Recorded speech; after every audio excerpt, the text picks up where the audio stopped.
My childhood was like a green tea flavored ice cream cone. It was bittersweet. It was bitter because other kids always make fun of my pear shaped body and my Mandarin with a thick Cantonese accent. However, when I felt sad, my grandma would stroke my head tenderly and told me, "We will always stand by you." Then she would always give me a bowl of lao huo tang, the Cantonese stew soup, to me. When finishing the soup, I felt that the warmth of the soup took my sadness away. It's not only a food that soothes my traumatized mind, but also a signal of support sent by my family. Therefore, Cantonese soup has a symbolic meaning of family for me, and I wonder what characteristic of the soup that lead to the formation of the symbol. While researching, I found out two factors that can explain the formation of the symbol. One is the special preparation of the soup. Another is the social status of women in Asian Cantonese families.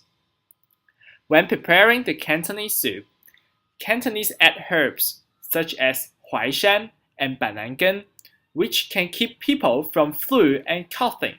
This tradition started from a plague that clouded the whole Cantonese area during Qing Dynasty. Lacking of medicine, people died of contagious disease. In order to save the families, Cantonese collected the herbs from the mountain and added into the soup. Surprisingly, the disease was under control then. After this historical event, people produced the soup as a type of medicine. What's more, Cantonese soup embodies the effort made by Cantonese to save their family members' lives. As time passed by, this embody has evolved into the symbol of family.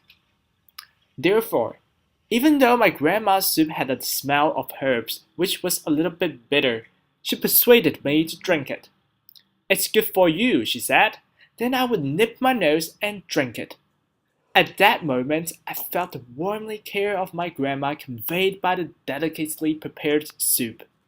For Cantonese, the soup has its love among the family members. As mentioned before, the symbolic meaning of Cantonese soup is also determined by the social status of Cantonese women. In most of the Cantonese family, women assume the role of cooking. I was curious about this tradition, so I asked my grandma, "Hey, why did you learn cooking the Cantonese soup?" My grandma explained, "In the past, it was necessary to learn it. Cooking skills were the criteria to evaluate whether women were good wives or not." My grandma's opinion was consistent with the plots described in the most famous Cantonese opera, Di Ni Hua. It mentioned that her husband criticized the heroine for failing to fulfill her role as a wife because she could not cook a dinner for her husband's family. Therefore, Cantonese women were automatically assumed to be the cook in the family. From the perspective of history, their dedication of time to cooking was not utterly voluntary.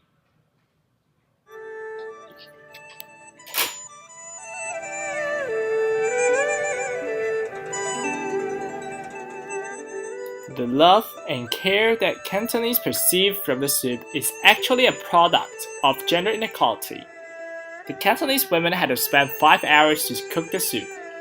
This was the criterion of being a good wife in ancient Cantonese culture. Therefore, the gender inequality in Cantonese culture actually played a role in the formation of symbol of the soup. As society advances, Cantonese women no longer are the only cooks in the family. Cantonese men like my father learned how to stew an authentic bowl of Cantonese soup. Even though the formation of the symbol is correlated with complicated historical issues, Cantonese soup is always a way to show love and care for family members.